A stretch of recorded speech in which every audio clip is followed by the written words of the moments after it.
সরকারকে করতে হবে, নাকি আপনারা চান যেভাবে আওয়ামী লীগ সরকার গিয়েছে এখন কোনো মতে একটা নির্বাচন দিবে, আপনারা এসে আসলে ক্ষমতায় নিয়ে বাকি সব কাজ করবেন, আপনাদের কি চাওয়াটা সেরকমই কিনা, মানে কোনো সংস্কার আপনারা চান না, আপনারা জাস্ট এসে ক্ষমতাটা নিতে চান?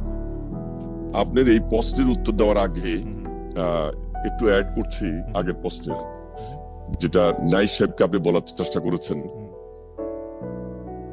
দুইটা পার্ট একসঙ্গে আপনি দুইটার উত্তরে পাচ্ছেন।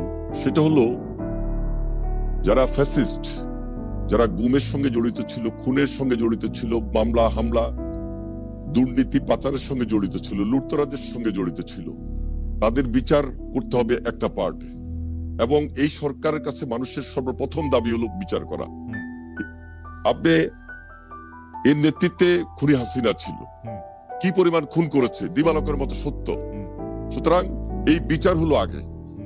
পাশাপাশি আপনি যে ফ্যাসিজমের কথা বললেন, এই ফ্যাসিজম বিগত বছরগুলোতে দেশের প্রতিষ্ঠানকে লোকে কিভাবে ধ্বংস করেছে, কিভাবে এই দেশে একটা নতুন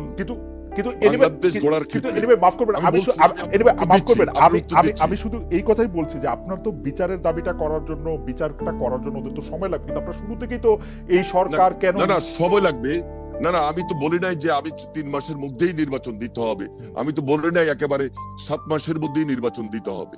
ওনারা বলছেন যে আমরা একটা কথা বলছি যৌক্তিক সময়ের মধ্যে, এবং এই যৌক্তিক সময়ের মধ্যে ওনারা 6টা সংস্কারের যে কমিশন গঠন করেছে সেগুলো সংস্কার করবেন। কিন্তু সেই সংস্কারটা যদি দ্রুত সময় হয় এবং যদি ভোটারের কাজ এট এ টাইম চলতে থাকে, কারণ দেশ তো একটা বিশাল দেশ, এই দেশের অনেকগুলা প্রশাসনিক ইনস্টিটিউট আছে, যার যার কাজ শেষে করবে, একসঙ্গে কিন্তু অনেকগুলা কাজ হতে পারে।